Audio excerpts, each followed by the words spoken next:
Hello students, कैसे हो आप सभी। स्वागत है आप सभी का वोल्केनो आईएएस के डेली करंट अफेयर के डिस्कशन में। तो आज का जो करंट अफेयर का डिस्कशन है उसे हम स्टार्ट करते हैं। सबसे पहले अगर हम बात करें स्टूडेंट्स फर्स्ट टॉपिक की, तो वो है हमारा एम्स के ऊपर अभी रिसेंटली जो साइबर अटैक देखने को मिला उससे रिलेटेड ये टॉपिक है। तो स्टूडेंट्स रिसेंटली हमारा जो लार्जेस्ट पब्लिक हेल्थ के अंदर में जो इंस्टीट्यूशन है जिसे हम all India institution of medical science के रूप में जानते हैं, एम्स दिल्ली, तो वहाँ पे अभी रिसेंटली एक हैवी रैंसमवेयर अटैक है वो देखने को मिला है। अब यहाँ पे अगर हम बात करें रैंसमवेयर अटैक क्या होता है और साइबर अटैक के बीच में क्या डिफरेंस होता है, अगर इन दोनों में डिफरेंस को अगर हम देखें तो स्टूडेंट्स जो साइबर अटैक होता है, साइबर अटैक के अंदर आपका जो भी आपका जो कंप्यूटर है या कंप्यूटरिंग से सिस्टम है, कंप्यूटिंग सिस्टम, उसको डिस्टर्ब करने की कोशिश की जाती है। बट रैंसमवेयर अटैक के अंदर हमको देखने को मिलता है कि रैंसमवेयर अटैक के थ्रू आपका जो कंप्यूटर है, आपका जो विक्टिम्स की जो फाइल्स है उनको उनका एक्सेस है वो ब्लॉक करने की कोशिश की जाती है। इसके साथ साथ उनको यहाँ पे डिक्रिप्ट करने के लिए उनको आप दोबारा एक्सेस कर सकें, उसके लिए जो अटैक करते हैं उनके द्वारा यहाँ पे रैंसम है उसकी भी डिमांड की जाती है। रैंसमवेयर बेसिकली जो वर्ड से ही शो हो रहा है, रैंसमवेयर मीन्स वहाँ पे रैंसम की डिमांड की जाएगी, कुछ मनी की डिमांड की जाएगी कि आप इतना मनी पे कीजिए, उसके बाद ही आप अपना आपका कंप्यूटर है उसको एक्सेस कर पाओगे। तो अभी रिसेंटली जो साइबर अटैक्स इंक्रीज़ हुए हैं इंडिया के अंदर, काफ़ी सारे इंस्टीट्यूशंस के अंदर हमको देखने को मिलता है। तो उसके बिहाइंड में क्या रीज़न है अगर हम उनकी बात करें, तो स्टूडेंट जो पब्लिक हेल्थ इंस्टीट्यूशंस हैं उनको जो साइबर अटैक देखने को मिल रहे हैं, तो उसके बिहाइंड में एक सबसे बड़ा रीज़न है कि डिजिटलाइजेशन ऑफ सिस्टम होने का एक काफ़ी ज़्यादा जो डिपेंडेंसी है वो इंक्रीज़ हुई है डिजिटलाइजेशन होने की वजह से।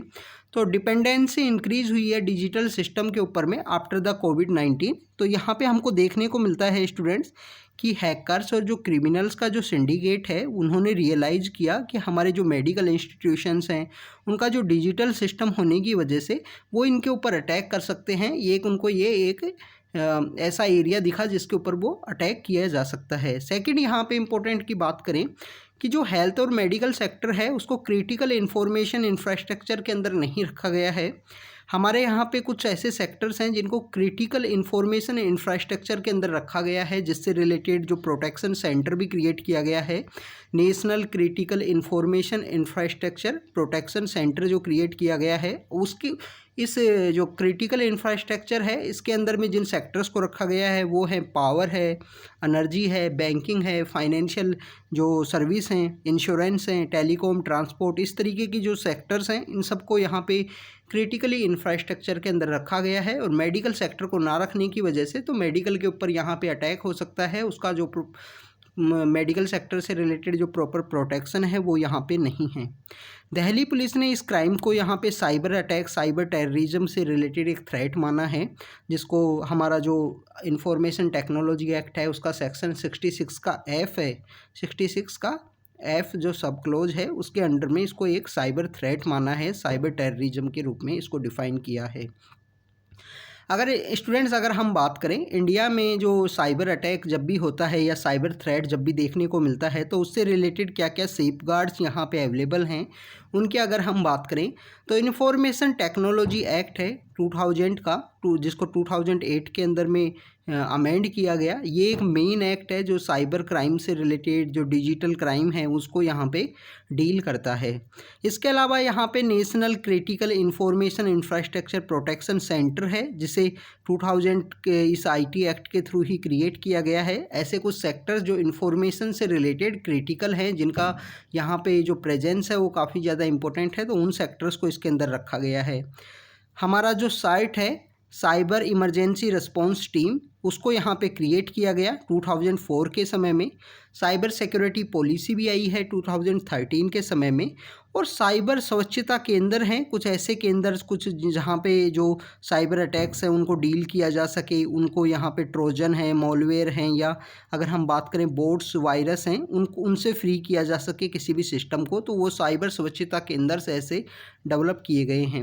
और साइबर सुरक्षित भारत जो 2018 के अंदर लॉन्च किया गया, साइबर क्राइम को यहाँ पे कम्प्लीटली अवेयरनेस उसके लिए जनरेट करना है।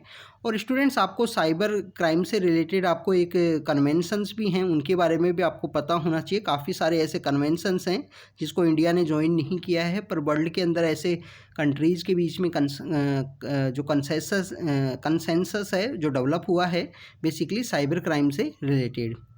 अगर हम बात करें स्टूडेंट्स नेक्स्ट टॉपिक की, तो नेक्स्ट टॉपिक हमारा बीएसएफ का राइजिंग डे से रिलेटेड है। 1 दिसंबर को बीएसएफ का जो राइजिंग डे है वो सेलिब्रेट किया जाता है।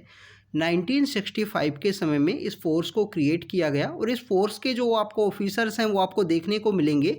इंडिया पाकिस्तान का जो बॉर्डर है, जो स्पेशल अगर हम बात करें कि जो डेजर्ट के एरिया के अंदर जो बॉर्डर हमारा शेयर होता है इंडिया और पाकिस्तान के बीच के अंदर, तो वहाँ पे ये आपको जो सिक्योरिटी जो प्रोवाइड की जाती है बॉर्डर सिक्योरिटी फोर्सेज के द्वारा प्रोवाइड की जाती है। काफ़ी इम्पोर्टेंट हमारी एलीट फोर्स है हमारे कंट्री के प्रोटेक्शन के लिए, हमारे कंट्री का जो नेशनल सिक्योरिटी है उसके थ्रेट को फेस करने के लिए, वहाँ से हमको प्रोटेक्ट करने के लिए, उसके लिए काफ़ी इम्पोर्टेंट ये एक फ़ोर्स है। तो 1965 में इस फोर्स को क्रिएट किया गया था। स्टूडेंट्स, इस फोर्स के अंदर में आपको एक जो क्रीक क्रोकोडाइल नाम का एक यहाँ पे जो कमांडोज हैं वो आपको देखने को मिलते हैं। क्रीक क्रोकोडाइल जो कमांडो हैं वो क्रिएट किए गए हैं। जो सर क्रीक एक एरिया है between the India and the Pakistan, जो गुजरात के अंदर सिचुएटेड है, कच्छ वाला जो रीजन है वहाँ पे। तो सर क्रीक के अंदर में वहाँ पे जो नेशनल सिक्योरिटी की जो थ्रेट है उनको देखते हुए एक एलीट कमांडोज यहाँ पे डेवलप किए गए हैं इस फोर्स के अंदर में, जिनको क्रीक क्रोकोडाइल के नाम से जाना जाता है। तो बीएसएफ का राइजिंग डे था 1 दिसंबर, इस वजह से ये न्यूज़ के अंदर में था। अगर हम बात करें स्टूडेंट्स नेक्स्ट टॉपिक की, तो नेक्स्ट टॉपिक है महाराष्ट्र और कर्नाटका के बीच में जो बॉर्डर डिस्प्यूट है उसकी वजह से ये न्यूज़ के अंदर में था। स्टूडेंट्स, हमको देखने को मिला है कि हम इंडिया के अंदर काफ़ी सारे ऐसे स्टेट्स हैं जिनमें आपस में बॉर्डर डिस्प्यूट्स हैं। कुछ ऐसे एरियाज़ हैं जहाँ पे उनके दोनों का स्टेट्स के बीच में जो बॉर्डर का जो डिस्प्यूट है वो देखने को मिलता है। चाहे आप आसाम और मेघालय की बात कर लीजिए, चाहे आप पंजाब हरियाणा के बीच में जो बॉर्डर डिस्प्यूट है, जो टेरिटोरियल डिस्प्यूट है, वो हमको देखने को मिलता है। तो ऐसे ही कर्नाटका और महाराष्ट्र के जो मध्य है वो भी हमको एक बॉर्डर डिस्प्यूट देखने को मिलता है। ये बॉर्डर डिस्प्यूट जो बेसिकली कर्नाटका और महाराष्ट्र के मध्य है, ये आपको जो बेलगाम का जो रीजन है, जो बीजापुर, बेलगाम, धारवाड़, उत्तर कन्नड़ा, ऐसे कुछ जो एरियाज़ हैं उनके बीच में यहाँ पे डिस्प्यूट है।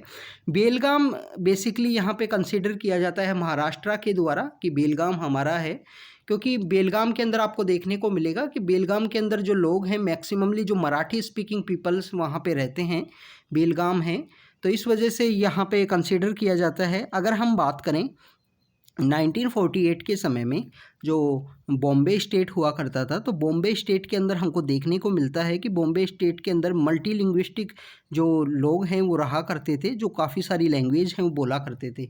फिर उसके बाद में हमको देखने को मिलता है कि स्टेट रीऑर्गेनाइजेशन एक्ट जो 1956 के समय में आया, 7th कॉन्स्टिट्यूशन अमेंडमेंट एक्ट के थ्रू।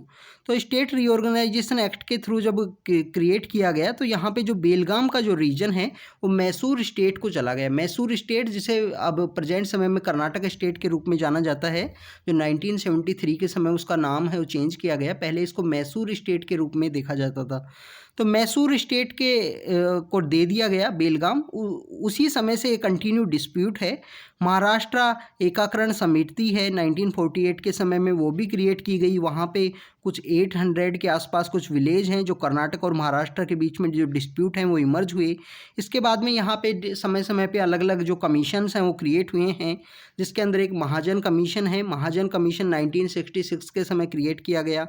उस समय जो प्राइम मिनिस्टर है इंदिरा गांधी, उनके द्वारा ये क्रिएट किया गया था। हमारे जस्टिस हैं, उनकी लीडरशिप में ये कमीशन था। मेहर चंद महाजन उनका नाम था, तो इस वजह से कमीशन को महाजन कमीशन के रूप में जाना जाता है। तो वहाँ पे कमीशन ने भी माना कि बेसिकली यहाँ पे जो बेलगाम का जो रीजन है वो कर्नाटका के पास ही होना चाहिए, और महाराष्ट्र को कुछ 264 के आसपास कुछ विलेज हैं वो ट्रांसफ़र करने की बात की गई थी, बट अभी एग्जिस्टेंस में नहीं आया है।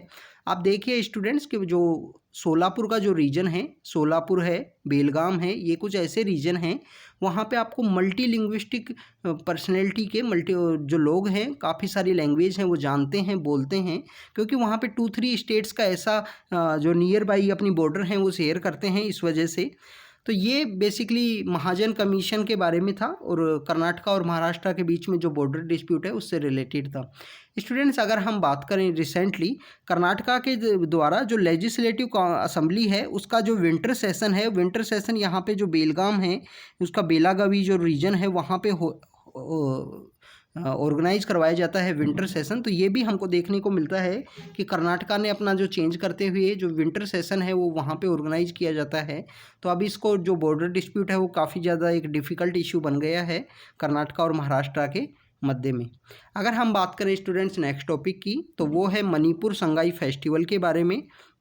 मणिपुर के अंदर मणिपुर संगाई नाम का जो फेस्टिवल है वो सेलिब्रेट किया जाता है। हमारे प्राइम मिनिस्टर ने इससे रिलेटेड जो ग्रीट्स हैं वो दी हैं, अपनी जो शुभकामनाएं मणिपुर के जो लोगों को दी हैं।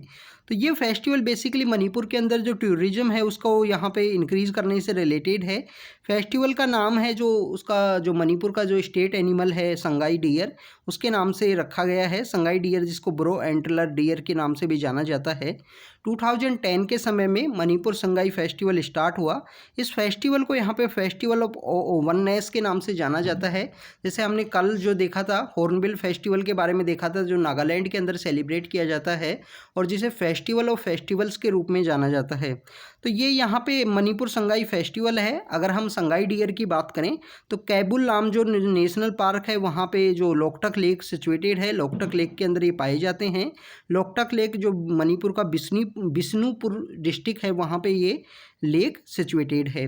संगाई डियर एक मीडियम साइज का डियर होता है, एंटीलर्स के नाम से। यहाँ पे जो फुमडीज है उनके ऊपर में वो फुमडीज बेसिकली एक पानी के अंदर में कुछ ऐसा एरिया होता है, उसके ऊपर में ये संगाई डियर जब चलता है तो वो सीम होता है कि जैसे वो डांस कर रहा हो, इस वजह से इसको डांसिंग डियर के रूप में भी जाना जाता है।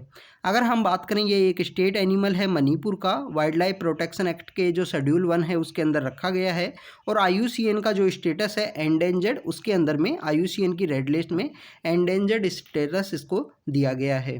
तो स्टूडेंट्स ये संगाई डियर के बारे में था। तो आज हमने संगाई डियर के बारे में देखा, मणिपुर संगाई फेस्टिवल जो मणिपुर के अंदर सेलिब्रेट किया जाता है। यहाँ पे कर्नाटका महाराष्ट्र के बीच में जो बॉर्डर डिस्प्यूट है जिसमें बेलगाम का बेलागावी का जो रीजन है उसकी वजह से हमने इसके बारे में देखा। इसके अलावा हमने बॉर्डर सिक्योरिटी फोर्स का जो राइजिंग डे है उसके बारे में देखा और स्टूडेंट्स हमने यहाँ पे जो एम्स के ऊपर जो साइबर अटैक हुआ है उसके बारे में देखा। तो स्टूडेंट्स ये आज का हमारा करंट अफेयर का डिस्कशन था। आप कंटिन्यू इनको प्रैक्टिस कीजिए, हम आपसे रेगुलरली ऐसी तरीके से मिलते रहेंगे। Thank you students, thank you very much.